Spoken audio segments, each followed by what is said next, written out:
नमस्ते भारत, आप देख रहे हैं IBM TV 9 और WBS न्यूज़। मैं विजय कौशल। मैं इस वक्त नागपुर के जिलाधिकारी कार्यालय पर हूँ और यहाँ पर जिलाधिकारी कार्यालय पर भारत एकता मंच आंदोलन की ओर से यहाँ पर एक ज्ञापन दिया गया है और उनकी क्या मांग है तो हम जानते हैं, क्योंकि मैं बताना चाहूँगा कि महाराष्ट्र में जो है निरंतर दलितों के ऊपर में अन्याय अत्याचार हो रहे हैं, उसके खिलाफ में ही जो है जो अम्बेडकरवादी जो लोग हैं यहाँ पर जो है इन्होंने आज जिलाधिकारी को निवेदन दिया है। हम उनसे जानना चाहेंगे कि इनकी क्या मांग है और क्या कहेंगे। आज आपने जिलाधिकारी को ज्ञापन दिया है, किस संदर्भ में आप जिलाधिकारी ने ज्ञापन दिया है?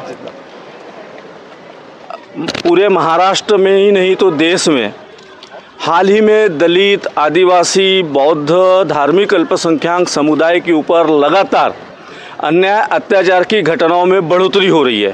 खास करके महाराष्ट्र में डॉक्टर बाबा साहब आम्बेडकर जी की जयंती क्यों मनाई, इसको कारण बताकर एक बौद्ध युवक अक्षय भालेराव को इतनी निर्ममतापूर्वक मार दिया गया, उसकी अतड़ियाँ बाहर निकल गई।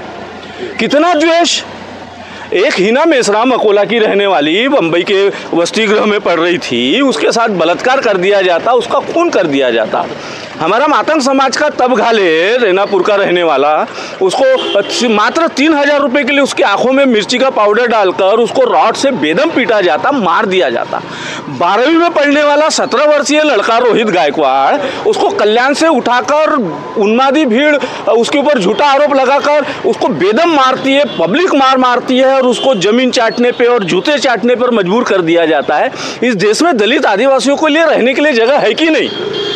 तमाम घटनाएं हैं। अभी आपने देखा होगा मध्य प्रदेश में हमारे आदिवासी भाई के चेहरे पर पेशाब कर दिया गया है। इतनी शर्मनाक घटनाएं। अभी कल की घटना है कि डॉक्टर बाबा साहब आम्बेडकर जी के नाम का जो गांव में जो कमान थी उसको उखाड़कर फेंक दिया गया। 150 परिवार आज मंत्रालय के रास्ते पर है। कल परसों मणिपुर में 2 महिलाओं को, आदिवासी महिलाओं को नंगा करके ऐसा रोड पे परेड किया जा रहा है।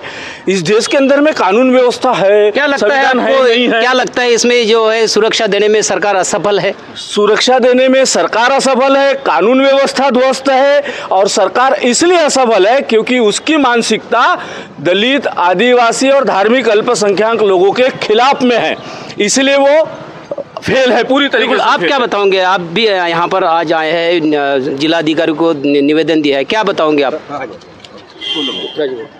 क्या बताएंगे? मैं प्रदीप मोहन समता सैनिक दल का कार्यकर्ता नागपुर से। आज हम लोगों ने माननीय जिलाधिकारी जी को निवेदन प्रस्तुत किया है। तो महाराष्ट्र में यहाँ के दलित, आदिवासी, वंचित और शोषित पीड़ित वर्ग के ऊपर में जो अन्याय अत्याचार हो रहे हैं, उनका जो आर्थिक शोषण हो रहा है और यहाँ के संवैधानिक मूल्यों को पूरी तरह से कुचला जा रहा है, तो इन सब बातों के विरोध में हमने माननीय जिलाधिकारी को ज्ञापन दिया है। हमारे पूर्व साथी ने इसके बारे में बहुत सारी बातें आपको बताई है, तो उसको रिपीट न करते हुए एक और बात मैं आपको बताना चाहता हूँ कि ये देश संविधान से चल रहा है और आज केंद्र सरकार ने ये वर्ष आज़ादी का अमृत महोत्सव के रूप में मनाया है। एक तरफ हम आज़ादी का अमृत महोत्सव मना रहे हैं और दूसरी ओर भारत के आज़ादी को यहाँ नकारा जा रहा है। भारत के आज़ादी को नकारा जा रहा है, भारत के संविधान को नकारा जा रहा है, भारत के तिरंगे को नकारा जा रहा है, भारत के राष्ट्रगीत को नकारा जा रहा है। संभाजी भिड़े नाम का एक हिंदू संगठन का एक मुखिया, जिसने 26 जून को महाराष्ट्र के एक क्षेत्र में नंदुरबार में उन्होंने एक भाषण दिया एक हॉल के अंदर में। वहाँ उन्होंने कहा कि 15 अगस्त से हमारा स्वातंत्र्य दिन हो नहीं सकता और मैं उसको नहीं मानता हूँ। दूसरी बात उन्होंने कहा कि जो जनगण मन, ये जो राष्ट्रगीत है, ये राष्ट्रगीत इसको मैं कदापि स्वीकार नहीं कर सकता क्योंकि ये राजा के स्वागत के लिए कहा गया था। ठीक है कि वो राजा के स्वागत के उस वक्त में अगर क्या होगा, लेकिन उस वक्त हमारा संवैधानिक अमल नहीं था। लेकिन जब ये देश आज़ाद हुआ और भारत के संविधान ने उसको राष्ट्रगीत का दर्जा दिया है, तो उसके खिलाफ बोलना मतलब ये बहुत बड़ा राष्ट्रद्रोह है।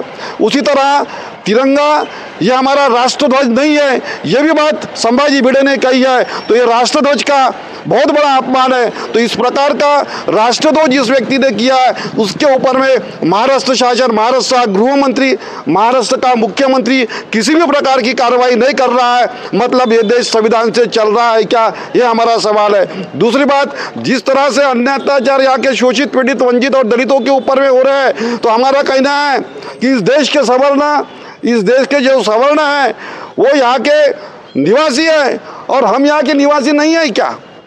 तो ये भी हमारा सवाल है। तो इस धाराओं में उनके ऊपर में कार्रवाई होना चाहिए, भिड़े के ऊपर में जो वक्तव्य किया। राष्ट्रद्रोह का खटला है, राष्ट्रद्रोह के कलम के अंतर्गत उसके ऊपर में कार्रवाई होनी चाहिए। निश्चित रूप से जो भिड़े ने जो बयान दिया है वो एक गंभीर बयान है। अगर कोई साधारण व्यक्ति अगर ऐसा बयान देता है उनके ऊपर में कार्रवाई होती, मगर संभाजी भिड़े के ऊपर में अभी तक के कुछ कार्रवाई नहीं हुई। एक चंद्रपुर का भी मामला वैसा ही चाहे, बहुत गंभीर मामला वो भी है, मीडिया में भी आया है। क्या बताएंगे आप भीम आर्मी के तौर पर? सर, मैं आपको ये बताना चाहता हूँ कि ये जो आज हम भारत एकता आंदोलन के माध्यम से ये जो दलितों पे जो अन्याय अत्याचार हो रहे हैं, इसके खिलाफ में आज पूरे भारत और नागपुर से सारे सामाजिक संगठन इसमें एकत्रित आकर एक भारत एकता आंदोलन समिति के माध्यम से हम दलितों पे और वंचितों पे और शोषितों पे और आदिवासियों पे जो अत्याचार हो रहा है, इसके खिलाफ हमने एक समिति बनाकर ये इसका विरोध कर रहे हैं। आपको मैं बताना चाहता हूँ कि महाराष्ट्र में नहीं, ताकि पूरे भारत में आज दलितों के ऊपर जितने पैमाने में जो अत्याचार की घटनाएं घट रही है, इसका सबसे बड़ा कारण है कि यहाँ की न्याय व्यवस्था, यहाँ की कानून व्यवस्था में जो यहाँ पे लोग बैठे हैं वो मनुवादी विचार सरणी के लोग हैं। और वो मनुवादी विचार सरणी के लोग कभी आदिवासी, बौद्ध और ओबीसी लोगों को, अल्पसंख्यक लोगों को न्याय दे नहीं सकते। आज चंद्रपुर में जो घटना घटी है, चंद्रपुर में आपको बताना चाहता हूँ, नागपुर से कुछ ही दूर की दूरी पर ये चंद्रपुर जिला है। चंद्रपुर जिले में एक शराब की दुकान है, देशी दारू की शराब की दुकान है। वहाँ पे डॉक्टर बाबा साहब अम्बेडकर जी के पोस्टर को वहाँ पे लगाया जाता है और उनके ऊपर मूत्र विसर्जन करने को वहाँ पे वो ऐसा काम वहाँ पे मालक के देशी दारू के मालक के माध्यम से हो रहा है। तो समझ लो कि ये देश किस दौर पर गुजर रहा है।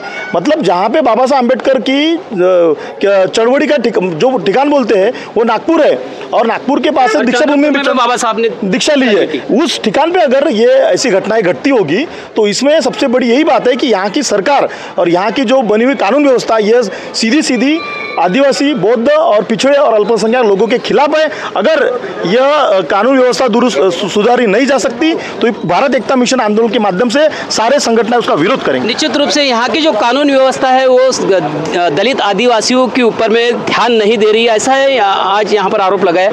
प्राध्यापक मुन सर है हमारे साथ में, क्या बताओगे सर? यहाँ पर आज आप लोग सब एक होकर, खास करके सभी जो है पार्टियों के संगठन के लोग आज एक होकर आपने कलेक्टर को निवेदन दिया है। ये भारत एकता आंदोलन में सभी विविध संगठन के राजकीय पक्ष के लोग यहाँ सम्मिलित हैं। देश में विशेषतः महाराष्ट्र में जिस तरीके से इस मनुवादी सरकार ने दलित, अल्पसंख्यक, आदिवासी समाज पर जो अन्याय का जो सत्र चला है, वो सत्र के लिए हम सारे भारतवासियों को विनती करते कि इस सरकार के विरुद्ध में उठाव करने के लिए खड़े हो जाए, ताकि आने वाले 24 के इलेक्शन में इनको बर्खास्त करना पड़ेगा। अभी हर वक्त दलित अन्याय अत्याचार का हम नारा लगाते हैं, पर अभी हमारे साथियों ने बताया कि अभी मणिपुर में 2 महिलाओं को नंगा करके परेड निकाली गई है। तो इसका तो संज्ञान लेना चाहिए ना सरकार ने। और जो मणिपुर जल रहा है, 2 जातियों में जल रहा है, जो समाज में दो समाज में जल रहा है, प्राइम मिनिस्टर वहाँ जाके नहीं देखते, तो उनको इस समाज के और इस देश के लोगों की कोई चिंता नहीं है। सिर्फ अपनी सत्ता टिकाने के लिए वो इस पद पर टिके हुए हैं। और हम चाहते हैं कि सारे देशवासियों को भारत एकता आंदोलन की तरफ से विनती करते हैं कि अभी सारे लोग रास्ते पे आए, इनके विरोध में खड़े हो जाए, ताकि इनको 24 में यहाँ से हटा के एक सेकुलर सत्ता यहाँ प्रस्तावित होना चाहिए। यही वक्तव्य करते हुए निश्चित रूप से सेकुलर जो है वो होना चाहिए और सभी जो लोग हैं यहाँ पर देश में रहने वाले हैं जो बहुजन लोग हैं वो एक होकर सभी लोगों ने लड़ना चाहिए ताकि जो दलित आदिवासी और अल्पसंख्यकों के ऊपर में जो अन्याय हो रहा है वो कहीं ना कहीं रुकना चाहिए और सरकार के गृह मंत्रालय ने भी इसके ऊपर में ध्यान देना चाहिए और जो भी देशद्रोह की जैसी बात करता है उनके ऊपर में सख्त से सख्त कार्रवाई का होना चाहिए। इसीलिए है जो आज जो है नागपुर के जो जिला अधिकारी कार्यालय पर तमाम जो आप देख रहे हैं यहाँ पर जो तमाम जो ये अम्बेडकरवादी लोग हैं विविध पार्टियों के लोग हैं मगर आज एक साथ है क्योंकि इसलिए एक साथ है क्योंकि जो दलित आदिवासियों के ऊपर में जो अन्याय होता है उसके लिए आज यहाँ पर सब एक आए हैं और यहाँ पर जो नारी निर्देशन की है जिला अधिकारी को निवेदन दिया है। तो आप देखते रहिए WS न्यूज़ IBM TV 9 हमारे चैनल को लाइक करें सब्सक्राइब करें। धन्यवाद।